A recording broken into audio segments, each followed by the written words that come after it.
9:22 de la mañana. El confinamiento, el aislamiento han tenido consecuencias negativas, especialmente entre nuestros mayores, son los más golpeados por la pandemia. Y las medidas para evitar los contagios están acentuando problemas de salud propios de este colectivo, sobre todo patologías severas. Un estudio realizado en Toledo por el SESCAN y la Universidad de Castilla-La Mancha ha analizado la situación de los mayores de 65 años desde que llegó el confinamiento en marzo. Nos acompañan el profesor Ignacio Ara, de la Universidad de Castilla-La Mancha y miembro del Centro de Investigación Biomédica en Red de Fragilidad y Envejecimiento Saludable del Instituto de Salud Carlos III. Muy buenos días, bienvenido. Hola, muy buenos días, Ana. Y también Francisco José García, que es jefe del Servicio de Geriatría del Complejo Hospitalario de Toledo. Muy buenos días, doctor. Buenos días. Bueno, vamos a empezar, si les parece, profesor Ara, por saber cómo se ha realizado este estudio en mayores de 65 años. Muy bien, pues este estudio básicamente viene de unas cohortes que tanto en el caso del SESCAM como en el caso de la Universidad de Castilla-La Mancha llevamos siguiendo durante muchos años. Cuando llegó ese momento tan crítico que supuso el confinamiento, diversos investigadores del ámbito de la salud pública y la epidemiología en España decidimos unir fuerzas para poder estudiar, dado que no podíamos salir de los domicilios, vía telefónica, qué ocurría con las personas mayores, porque eso es como una caja negra, no sabes qué está ocurriendo en los domicilios de esas personas.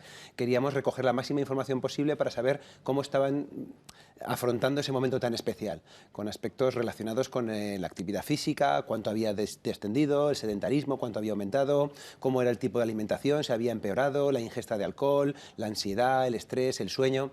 Entonces unimos fuerzas, por decirlo de alguna manera, distintas cohortes de personas mayores que tienen mucho recorrido desde hace mucho tiempo y bueno, solicitamos en una convocatoria de urgencia que hubo a nivel nacional pues un proyecto de investigación para permitir monitorizar qué es lo que estaba pasando con los mayores. El Instituto de Salud Carlos III nos dio una evaluación científica positiva, nos dijo que el proyecto era muy interesante, pero que en ese momento las prioridades eran otras, pues vacunas, métodos de protección sanitaria y que en todo caso recibíamos evaluación positiva, pero no financiación. Al cabo de muy poquito tiempo, las comunidades autónomas recibieron la invitación por parte del Ministerio de Sanidad de que aquellos proyectos que en cada comunidad autónoma distinta hubiera sido evaluado de forma positiva podían ser rescatados por los gobiernos autonómicos. Y esto es lo que ha ocurrido aquí en Castilla-La Mancha.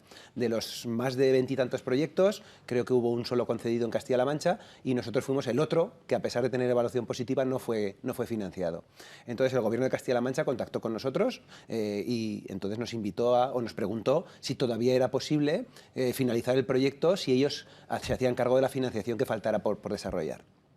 Tuvimos la suerte de que como este proyecto tenía dos fases, la fase primera que era cuándo estaban confinados los mayores y la fase segunda es la que ahora, después de 4 o 5 meses, si se ha podido revertir o no lo que pasó cuando estaban confinados, pues gracias a Dios hemos podido llevar adelante el proyecto y justamente en esta misma semana, de hecho empezó la pasada, se está empezando a volver a llamar a todas las personas, que fueron más de 1.500 personas, para preguntarles otras preguntas relacionadas con las que se hizo cuando estaban confinadas para ver si se han revertido los problemas que se intentaban estudiar.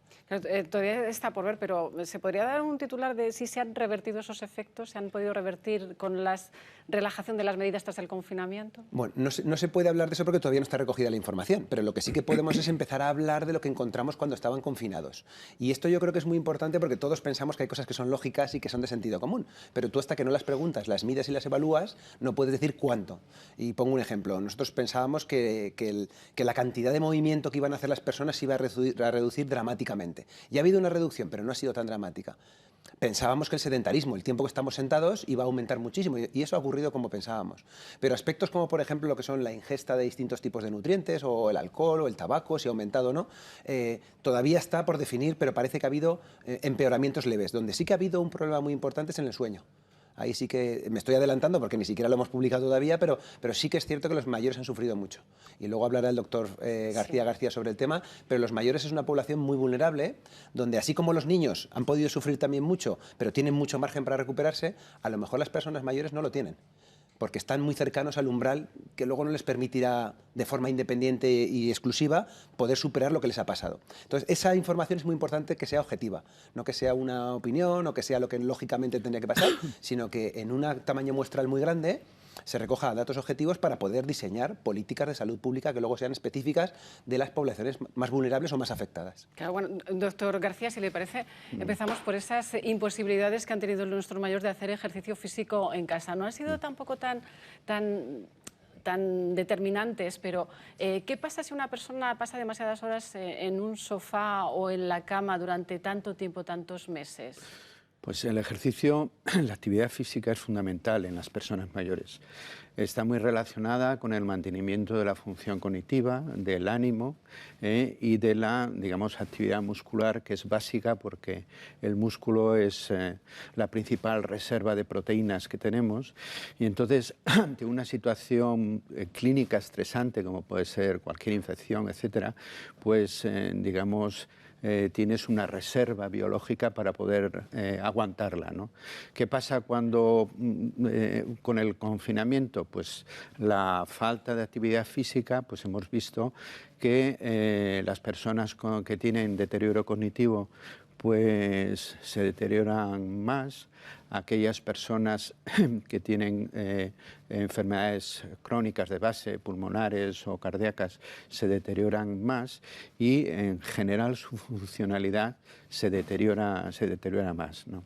Entonces, ha sido una sorpresa porque esto ya lo esperábamos, no ha sido tanto como esperábamos, porque dentro de los domicilios, que eso depende mucho el hábitat donde uno vive, pues uno puede hacer ejercicio. Yo, mi madre mismo, que vive en Gijón, pues se hacía todos los días pues 5.000 pasos en el domicilio, en el pasillo, ida y vuelta. O sea que depende mucho el mantener este tipo de actividad, digamos, los contactos afectivos, los inputs que puedan tener las personas mayores, si se sienten solos o realmente están arropados por la familia, aunque sea de forma telefónica o con contactos muy puntuales.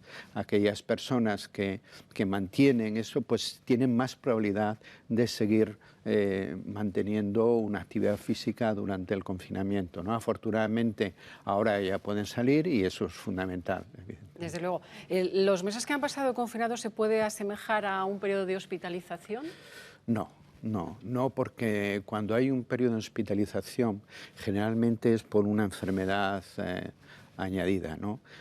Por ejemplo, una enfermedad inflamatoria como puede ser una infección, como puede ser este virus, pues realmente se producen fenómenos inflamatorios muy potentes que van a consumir proteínas, que van a activar, sobre todo, eso es muy evidente en personas mayores con algún deterioro cognitivo, van a activar la microglía, que es la que sustenta todo el funcionamiento cerebral, y realmente van a dar unos síntomas de mayor deterioro cognitivo, síntomas relacionados con la enfermedad crónica y deterioro de la nutrición, deterioro, pérdida de proteínas, dependiendo de la intensidad de esta enfermedad, ¿no? Claro, la pérdida de masa muscular, por ejemplo, ¿se puede revertir una vez que Sin duda. en estas personas de edad tan avanzada? Sin duda, sin duda.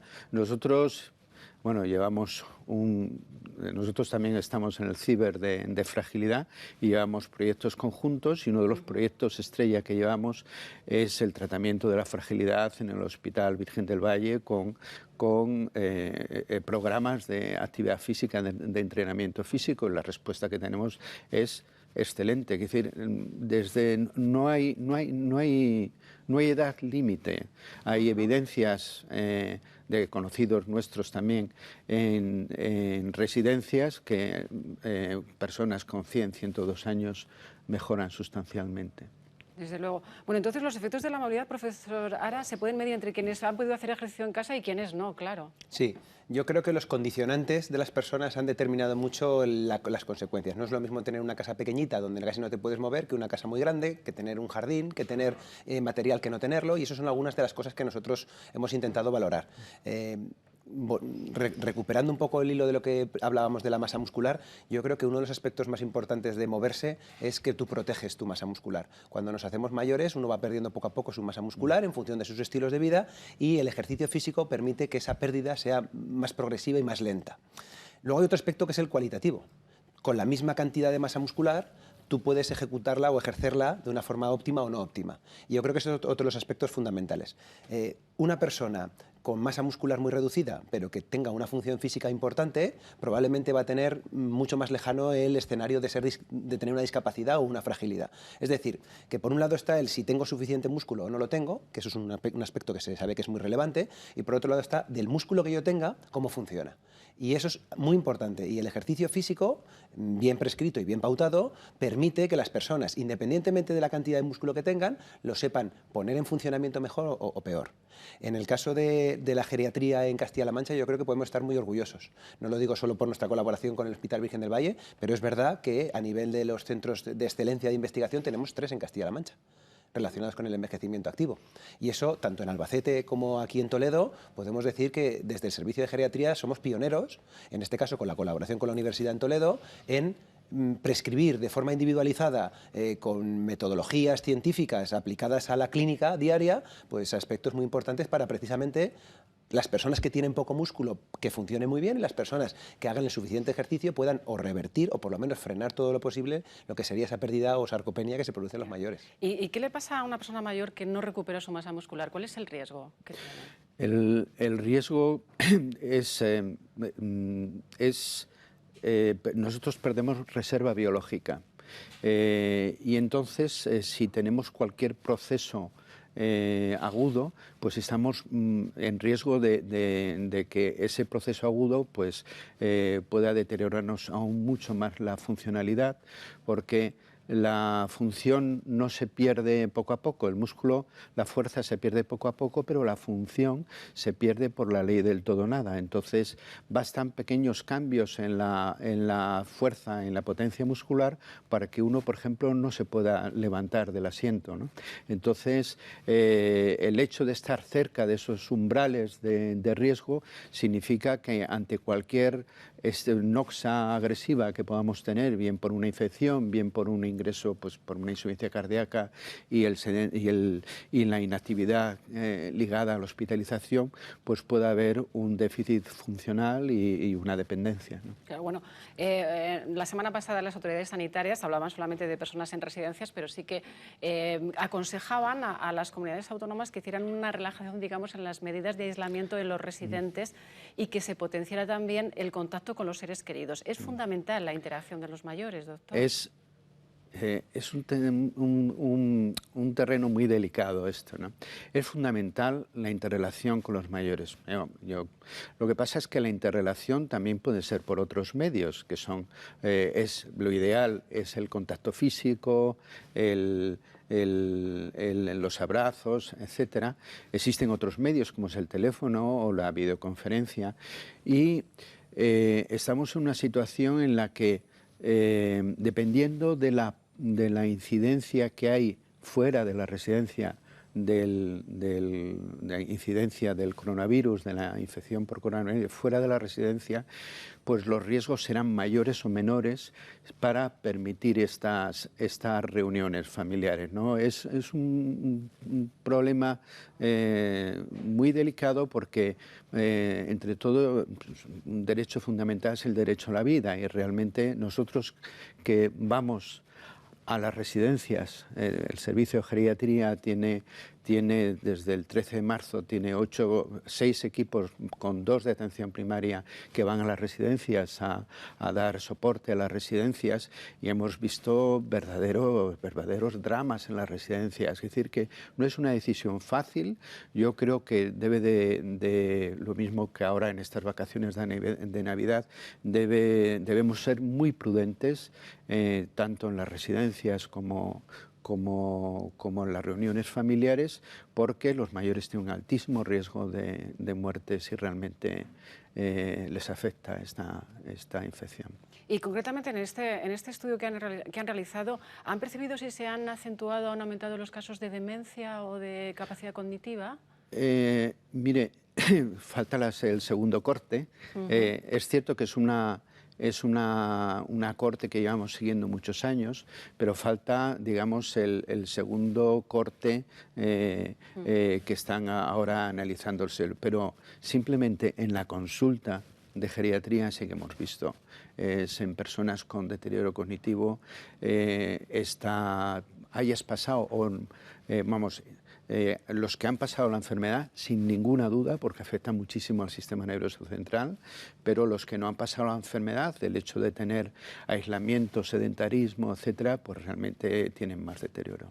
Y otras cuestiones relacionadas con la salud mental, por ejemplo, el estrés o la ansiedad, ¿también aparecen en las personas encuestadas? Pues en la primera oleada, como decíamos, Sí. la primera ronda de llamadas, lo que más se ha visto es que si les preguntas específicamente por su estado de ánimo, parece que no ha caído demasiado, lo cual es un aspecto positivo, pero su estado general les ha llevado a perder mucha calidad del sueño. Con lo cual entendemos que hay cosas que están escondidas, que no somos capaces de responder, pero sí que es bueno tener en cuenta que ellos perciben un aumento en la ansiedad, que es moderado, un aumento en una disminución leve en la calidad de vida, pero sobre todo donde se influye mucho es en el sueño. Con lo cual yo diría que sí que hay una situación donde la persona mayor se siente incómoda, donde siente que el peligro está a su alrededor y donde en ese momento que hay que retrotraernos a cuando no podíamos salir de casa porque estaba prohibido para hacer cosas muy puntuales, pues los mayores yo creo que sí que lo han sentido probablemente más que otros colectivos, ¿de acuerdo? Claro. ¿Y ha notado alguna diferencia entre la gente que vive en zonas rurales y la gente que vive en zonas urbanas en este sentido, en calidad de sueño? Pues fíjese, ese análisis todavía no está hecho específicamente, pero sí que vamos a tener la posibilidad de responderlo, porque las personas que vienen de la cohorte del Estudio Toledo Envejecimiento Saludable pertenecen al Partido Judicial de Toledo y hay ambas posibilidades, y las personas que provienen de la cohorte Exernet también tenemos 3 núcleos urbanos, las zonas rurales, los núcleos de hasta 20.000 habitantes y los más mayores. O sea que esa información no le puedo responder ahora mismo, pero vamos a tener la posibilidad de extraerlo. Yo creo que lo que hay que sacar de positivo aquí es que en Castilla-La Mancha se está haciendo un esfuerzo por entender mejor qué les ha pasado a los mayores. Creo que tenemos, tanto en investigación en envejecimiento saludable y desde el ámbito de la geriatría y de las ciencias del deporte, grupos de investigación muy potentes. Y yo creo que se hayan unido la universidad, el SESCAM, y que ahora el Gobierno de Castilla-La Mancha ofrezca unos medios y unos recursos para que estas investigaciones se lleven, nos hacen ponernos en el primer vagón de ese tren que nos lleva a entender mejor qué es lo que ha pasado. Todavía es pronto para decir qué es lo que ha pasado, se ha revertido o no se ha revertido, pero yo creo que es muy importante que haya una concienciación, porque como decía el doctor García, si una persona mayor que está muy cerca del umbral a lo mejor ya no vuelve a levantarse de una silla, esas son las personas que habrá que detectar que necesitan algo especial para que vuelvan a ser lo que eran. Es decir, si unas personas que estaban bastante bien han tenido un retroceso que les lleva a una situación un poquito peor, habrá sido algo que es, con el paso de los tiempos, reversible. Pero si unas personas que estaban muy cerca del umbral y ya no se levantan de una silla, si no haces una acción específica para ese colectivo, probablemente no se vuelvan a levantar nunca. Entonces yo creo que tenemos los medios, tenemos las herramientas, tenemos la información, yo creo que los profesionales adecuados, tanto desde el punto de vista de investigador como clínico, y creo que uniendo fuerzas es la mejor demostración de que las personas mayores nos importan y queremos revertir cuando no ha sido lo suficiente y proteger en aquellos casos que todavía están en... Doctor García, y ante esa falta de sueño de nuestros mayores, ¿cómo se puede solucionar o cómo se les puede ayudar? Bueno, el sueño es uno de los problemas crónicos de las personas mayores, y las personas mayores, dependiendo también de su situación de con enfermedades crónicas, de su situación funcional, pues tienen alteraciones en los ritmos del sueño. El ritmo del sueño vigilia es un biorritmo que funciona bastante bien cuando eres joven o en el adulto, pero que en personas mayores hay una fragmentación de ese sueño. Lo principal son los digamos, la prevención de estos trastornos del sueño. Entonces, es fundamental, ya que es un biorritmo, que en la vida cotidiana se mantenga el ritmo del sueño-vigilia. Quiere decir que la noche sea noche, el día sea día, que la actividad física, que es fundamental para mantener este biorritmo, se realice, por ejemplo, a una hora adecuada, más por la mañana y quizá a primera hora de la tarde. Si se hace durante la noche es posible que realmente el sueño se trastorne. Y después quedan medidas higiénicas del sueño y que son conocidas, que es el tomarse algo caliente, el intentar irse a la cama sin mantener, digamos, no pasar de la televisión a la cama directamente. Y después están las medidas que nadie desea, que son las medidas farmacológicas, ¿no? Claro. Volviendo un poco a la relación antes con los familiares o con las personas, las conexiones online ¿sustituyen a un abrazo? ¿Pueden sustituirlo? Sustituir a un abrazo es muy difícil, porque el abrazo es diferente, pero desde luego una comunicación online, sobre todo cuando tú puedes ver la cara que ahora tenemos posibilidades amplias de hacerlo. Esto yo creo que es muy importante, y en su defecto, ya que no podemos dar un abrazo, pues poder mantener sobre todo ese enlace afectivo, que yo creo que es lo fundamental, ¿no? Claro. Por cierto, profesora Ara, ¿son necesarias las terapias individualizadas para sacar adelante un poco las malas circunstancias que se están viviendo ahora con la pandemia? Bueno, indudablemente que en algunos colectivos serán necesarios. Aquí la pregunta es que hay varios escenarios. Hay unas recomendaciones generales que pueden servir para mucha gente, luego hay unas guías con una prescripción relativamente individualizada y otras que serán como un traje hecho a medida. Yo creo que ahí está la clave, detectar a cada persona o cada grupo que se le tiene que dar. Si volviera al confinamiento, que no lo podemos descartar, ¿qué se debería hacer como recomendación general? En un grupo de personas, ¿qué específicamente habría? Esto es como si fuera un fármaco, ¿no? El ejercicio físico, el movimiento y el sedentarismo tiene que estar dosificado y pautado de tal manera que a cada uno se le dé la dosis que le corresponda. Siempre me preguntan, oye, ¿y si vuelve el confinamiento, qué tendríamos que hacer? Yo creo que hay que tomarse el ejercicio físico, el movimiento y el sedentarismo como una rutina. Es una rutina. Igual que tomo la pastilla por la mañana, sé que tengo que hacer mi cantidad de movimiento. Igual que tomo mi pastilla contra la hipertensión por la noche, sé que he tenido que hacer. Entonces yo creo que hay que hacer estrategias dirigidas a cada uno de esos grupos que comentaba anteriormente.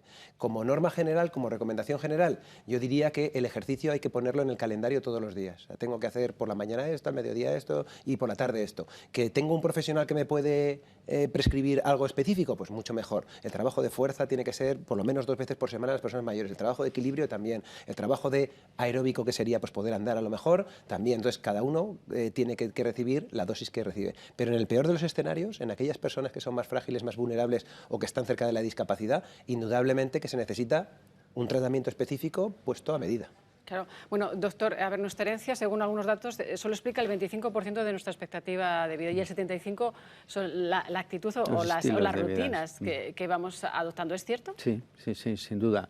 El 75% es lo que nosotros podemos desarrollar a lo largo de la vida. Nosotros, en el estudio Toledo de envejecimiento saludable, y ahora en los estudios que estamos realizando de ETEs mediana edad entre personas de 50 a 55 años y en el de fenotipos, que vamos a evaluar actividad física y sedentarismo en personas de 20, 30, 40, 50 años y por encima de 70, lo que vemos es que realmente el llegar a los 85, 86 años, 90 años, 95 años en buena situación depende de lo que hagas desde el nacimiento, incluso desde antes del nacimiento, incluso depende de lo que tus padres han hecho antes de que tú nacieras, a través de mecanismos epigenéticos. Es decir, que los genes solo explican el 25%, el resto está en nuestras manos, y el poder llegar en buena situación a los 85 años está en tus manos, y esas manos ya empiezan desde la niñez, ¿no? Y también está en manos de la sociedad, porque realmente una ciudad saludable es fundamental, que pueda ser paseable, la ciudad es fundamental, también la disminución de la desigualdad social es fundamental. Quizás si hay una variable fundamental que nos explica cómo una persona llega bien o tiene menos enfermedades o llega bien a los 86, 87 años, es desde luego la desigualdad social. Pues, doctor García, muchísimas gracias por estar aquí en Castilla-La Mancha Despierta y por todos estos consejos y estas valoraciones. Y también al profesor Ara, muchas gracias por estar aquí dando datos de este estudio. Y les esperamos con los resultados de la segunda hora también para conocer, por supuesto, las conclusiones. Un placer hablar con ustedes. Muchas gracias. Bueno,